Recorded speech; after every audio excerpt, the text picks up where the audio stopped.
You have just stepped into the Midlife Revolution, your space to ignite possibility, redefine purpose, and embrace the power that comes with age.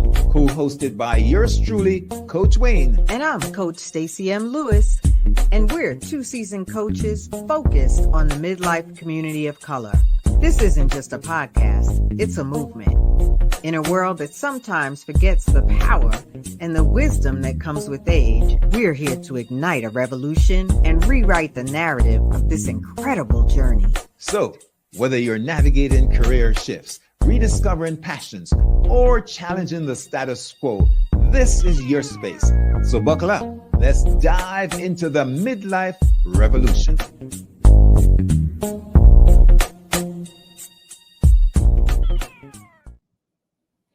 Hey, good morning, everyone.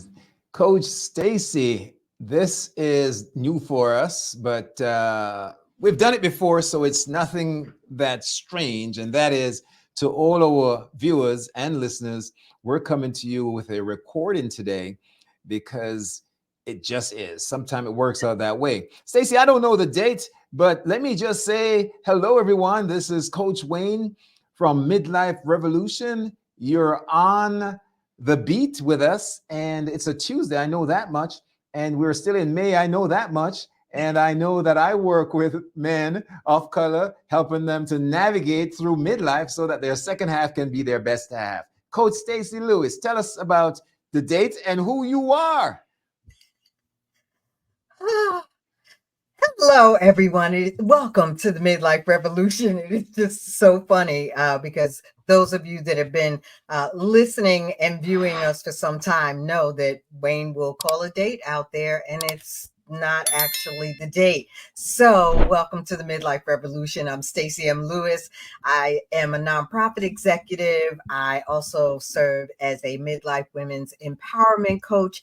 It's my honor to be here with you, even in the recording studio. And today, the day of the airing, is Tuesday, May 28th. Hope you all had a wonderful Memorial Day weekend. Welcome to the Midlife Revolution. What are we talking about today? Well, I'm glad, the whole idea behind memory, memorial is not something that really works well in my book. And it may be because for some reason, I've burned some brain cells along the way. It happens, Stacy, but we want to talk about success today. And I wish we could go back and talk about what the weekend looked like, but we will catch up with folks since we are pre-recording before the weekend. I just am feeling great and wanted to say thank you to everyone who is celebrating or has celebrated Memorial Day. We appreciate and thank folks for, the sacrifices. Yeah, their service is extremely valuable and much appreciated.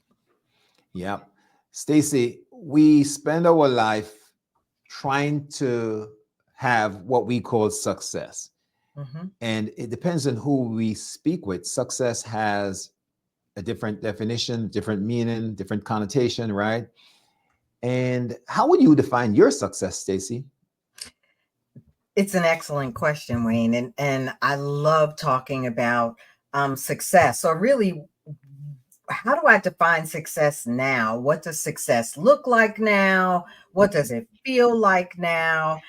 And I think about, when I was in my 20s and 30s, the definition of success was really around, of course, family, raising children,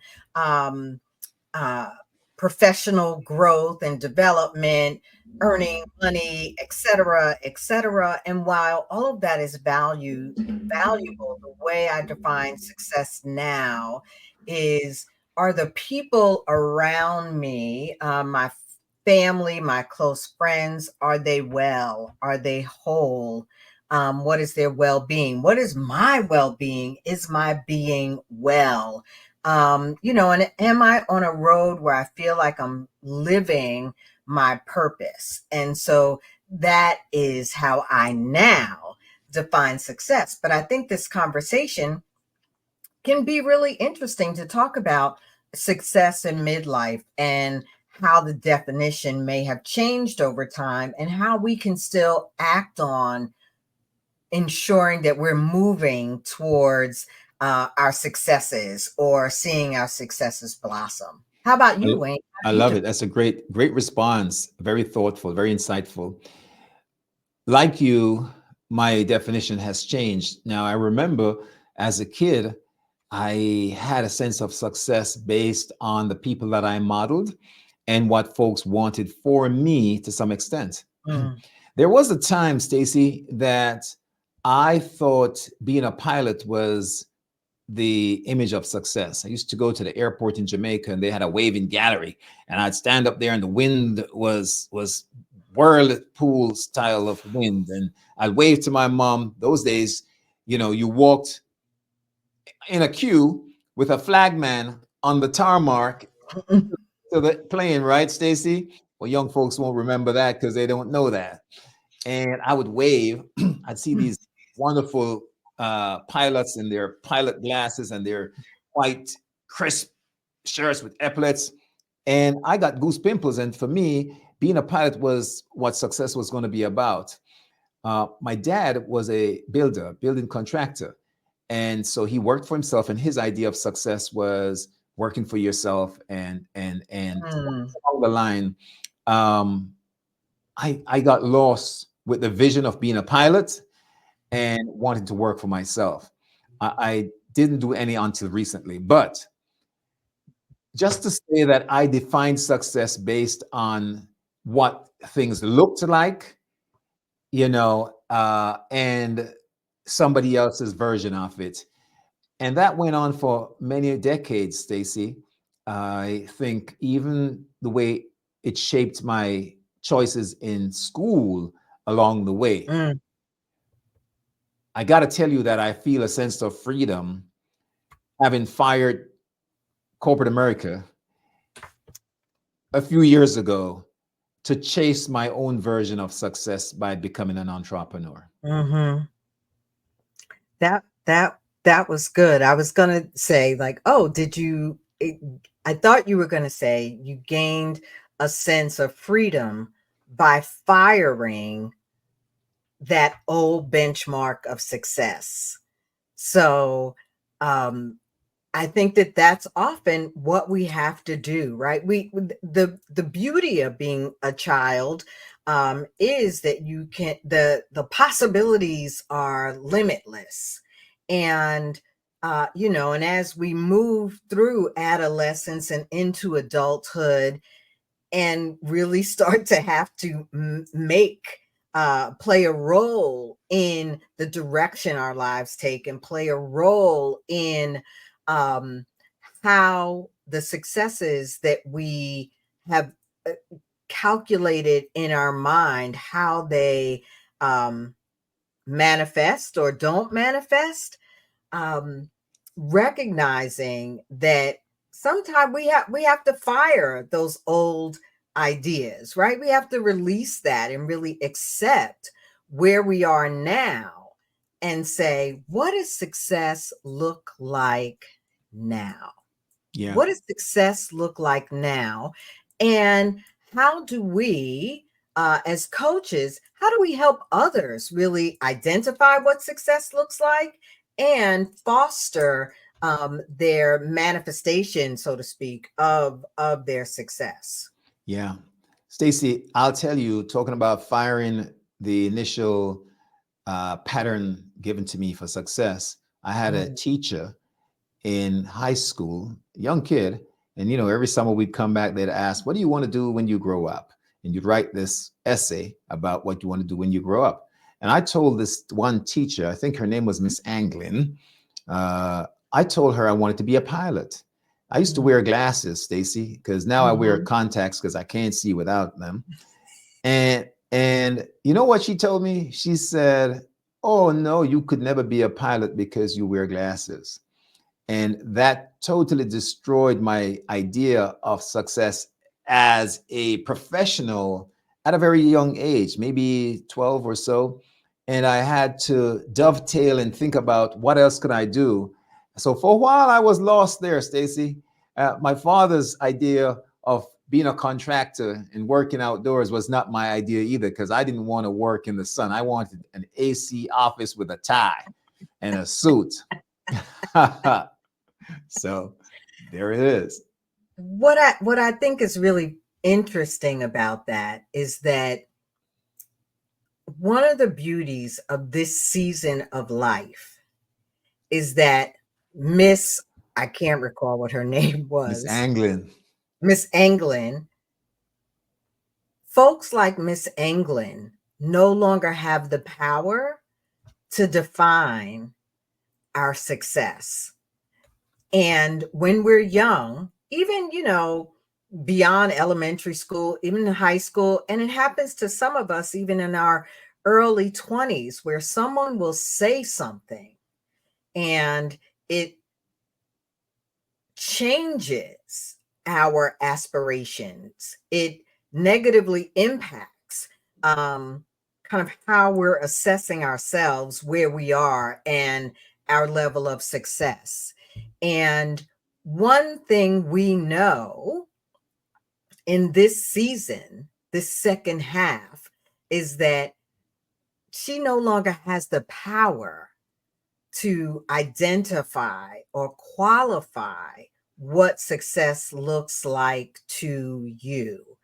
And as I think of one client in particular, it really was bringing in the weight of society, of her professional career, right? As a mature woman in her late 40s, but recognizing the level of power that she was giving away to, to her bosses or managers, the corporate culture, the financial environment as a financial professional, the power that she was giving away to really define what is successful to her, and whether she was successful because of the way, she was being treated by some of them.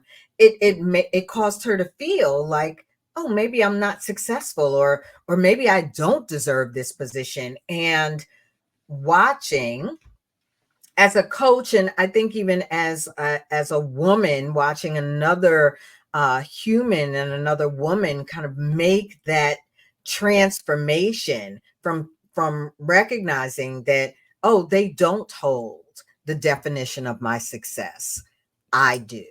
And I think that is one of the gifts of being in this season of life. Oh, well said, Stacy. We give up the power when we allow Mm, others to define it for us. And others may not be individuals, but sometimes the community, the society, the sorority, the fraternity, the family, you know, it ranges. yeah. We have a standard. And oftentimes we see these images of false success. A rapper who leases a car and a home and takes videos there and spits it out to his followers, his fan base. This is success, and everybody want to be like him or her. We have to define, and I think when we get to this season, that's part of saging. We start defining what it means. And for me, to be honest with you, the older I get, the less shiny objects I gotta gather. Not Mm, saying money and wealth and things aren't important, but it's relative to the peace of mind, to the significance that I get when, I have 4 kids and 2 boys, 2 girls.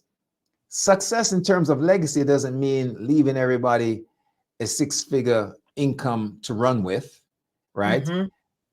It means having some real sense of values, love, warmth, all those things, structure, discipline in their lives for me, and making sure that they're happy. Yes, I what you just defined is really that shift from the extrinsic values to the intrinsic values, right? That as we are in our 20s and 30s and really looking to prove, pursuing career, building our businesses, it is really how those things define success, right? We're not defining success. It's those things. Do I have enough money? Do I have the house that, Carol also has? Or am I a director now? Am I a chief now? Is my business, making $1 billion? Am I known and seen in society? And the intrinsic values that are, do I have meaningful relationships? Have I done or am I doing the best that I can do at whatever it is I'm pursuing? Yes. Am I looking at my finances in a way that means, whether I'm going to retire or not, that means that I'm looking forward in more of a posterity view of, while trust and believe my son will not inherit millions, that I know I'm not leaving things in shambles.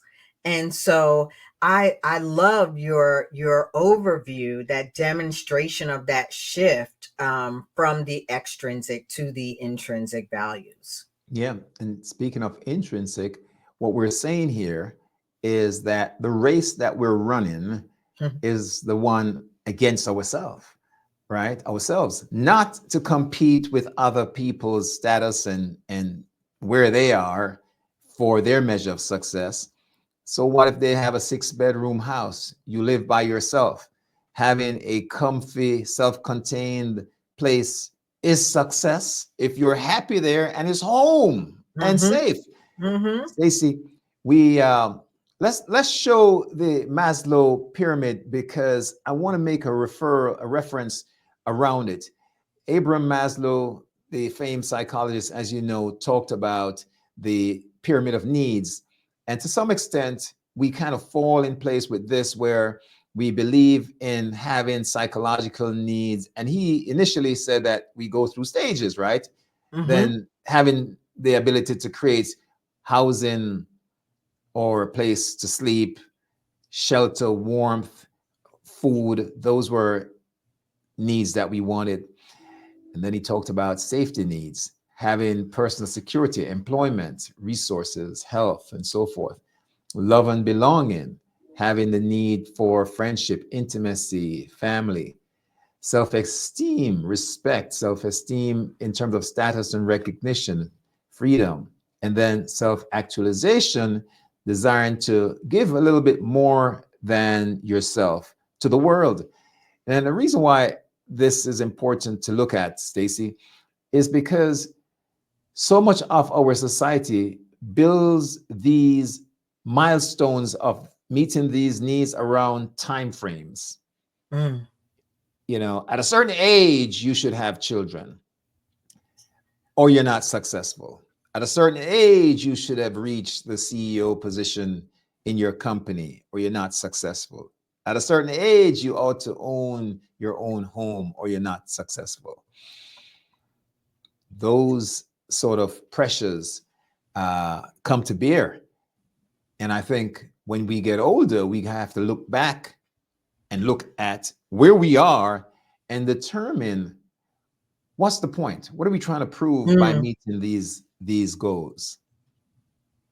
Yeah, you know what, I think our needs are our needs, right? We are human beings, and these, the physiological needs, the safety needs, the loving, belonging, the esteem, it really is part of who we are, I believe, as humans.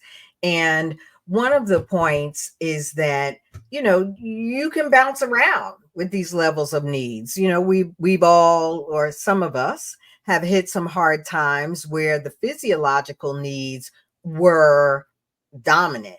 And it doesn't mean that as you age, your physiological needs go away. They just are really at the foundation of your set of needs. What I love about being um, in this season, right? This 50s, 60s, for some of you in your 40s, you identify with the term midlife, um, is this idea and concept of self actualization. And the reason that I think it is so tied to this season of life, right? Getting older is because you've been able to prioritize and reprioritize some of those other needs, or maybe some of those other needs have been met. And you realize after you have poured out into raising children, if you had children, or poured out into building your career or into building your business, you realize that there's still opportunity to become the best of who I am. And all of the women that I've had the gift of coaching come really, maybe not articulating it as self actualization, but truly what they're looking for. Yes, they may be looking to get a promotion on their job, or yes, they may be looking to really bring their best self to their relationships. Yes, they may be looking to up their confidence. Ultimately, they're looking to become the best of who they are here to be. And I think, we have, you and I, as coaches focused on this population, um, have such an opportunity to witness and to support people really taking those steps into fully self actualizing who they are, who they were put on this earth to be, the gifts they were put on this earth to share, and how they can go about, right? We're here to equip them with how they can go about doing that, living that out. And so that excites me, as you can tell. Amen. Stacy, this is where you drop the mic and you take a curtsy. Well said, my lady. Well said. Self actualization is really about contribution, right? It's about, we talk about leaving a legacy. It's Yes. knowing that in some senses we're thinking the clock is running out, and where have we made a mark? What have we contributed? What have we done with the time that we have had? And how do we finish up with the time that's left to be had? And in the case of midlifers, we get a chance to look down the road at what's been gone and accomplished or missed opportunities, and up the road in terms of what's still possible. And it's a time for us to say, well, as long as we kick in and we breathe in and we move in, we can do more, do better, do bolder, do bigger, and make it happen. We can still go beyond ourselves and leave something and add something in terms of contribution. Now, to be honest with you, when we talk about self esteem, sometimes we think we miss the mark. And I want to say this to our brothers and sisters that are seasoned. No need to sit down and cry over spilt milk, right? Just mop it up and move forward. The milk is sour, it's spilt, it's gone. So let's move forward. If self esteem has been an issue, look at where you have had growth and development, Mm. and it's somewhere there, and chalk it off. If love and belonging is the thing that measured your thing, look at your connections with your neighbor, with your pet, with anybody who is significant that you have a relationship with. You can check it off. If safety and security was your thing, let's look at the relevance that you have had in society. Let's look at Mm. the trust that someone has built with you. Let's look at the acceptance that you have had from anyone, a place. Check it off. Basic needs. You're wearing clothes. You're eating, aren't you? Check it off. So we can always check off some of the stuff and be kind to ourselves, Stacy. I that was so well said. And I love the way you talked about we get to look back. And as we look back, right, we don't want to carry regrets into or through our second half, through our next quarter. We really want to be able to acknowledge those, maybe those dreams that didn't quite work out the way we desired, or that, pilot's license that we did not get. And then say to ourselves, like, okay, here I am. How do I move forward? What does success look like now? What did I learn as I didn't pursue my pilot's license? Uh-huh. What did I learn?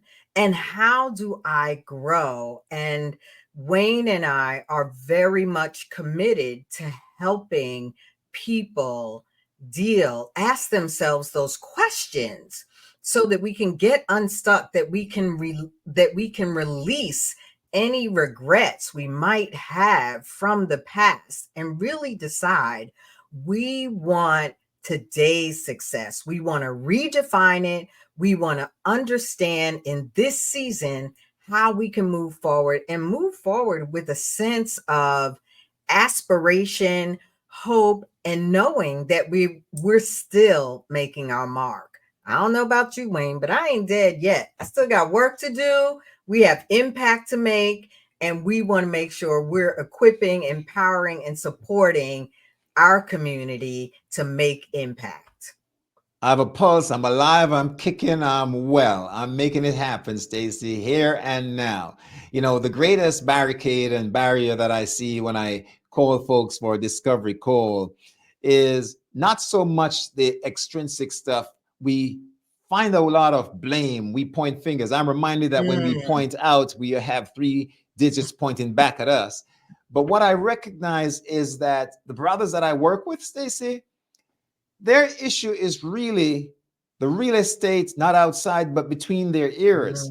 The thoughts, the thinking, the false notions of what success means. And if you have a false target, getting there is going to be tricky. It's going to be a challenge. So we have to redefine it. We have to start saying, based on more mature thinking, what it really means to hit the mark.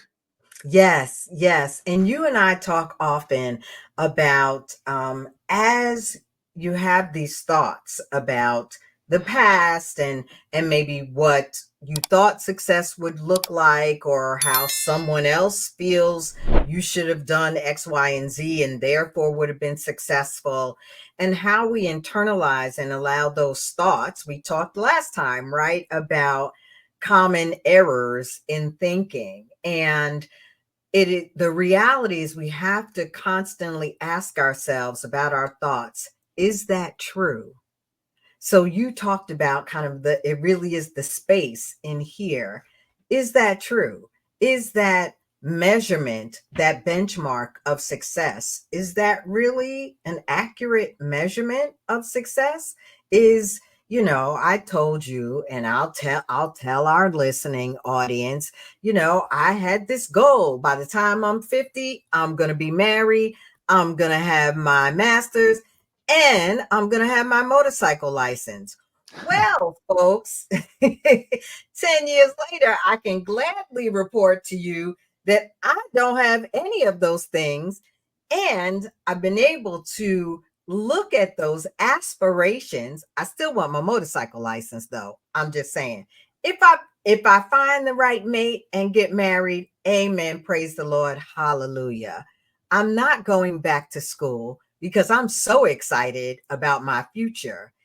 But that motorcycle license, yes, I still want it. It's not a benchmark of success, but I still want it. And I think that we really have to look at things in this holistic way and say, is that true? Is that really a measurement of my success? Or are those aspirations, desires that I have? And maybe some manifest, maybe some were meant to be for me, and maybe some weren't. And how do I then move forward from a place of power? Yeah, powerful. Success in many ways is a state of being. Yes. And for a lot of folk, that can be achieved in multiple ways, right? You missed the opportunity to be a brain surgeon. And what would that have brought you? Maybe your parents wanted that for you. They sent you to med school, but all this time you wanted to be a DJ. But what does, you know what I mean?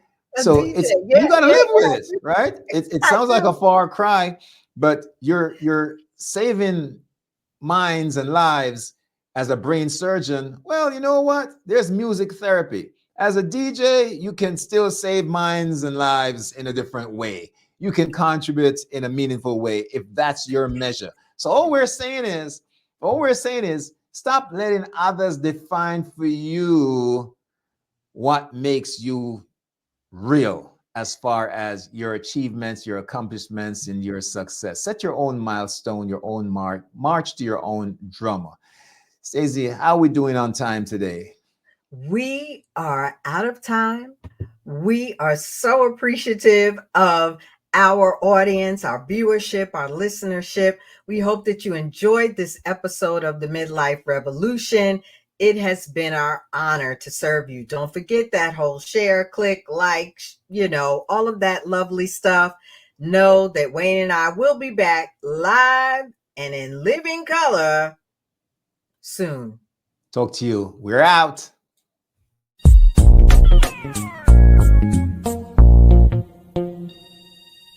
And there you have it, folks. This week's episode of the Midlife Revolution.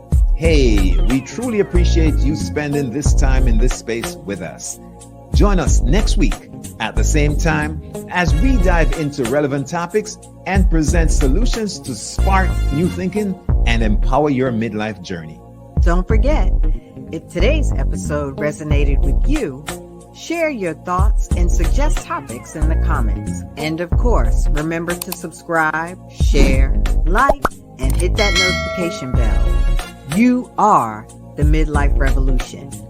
I'm Coach Stacy, and I'm cheering you on. And I'm Coach Wayne, and I'll see you at the top.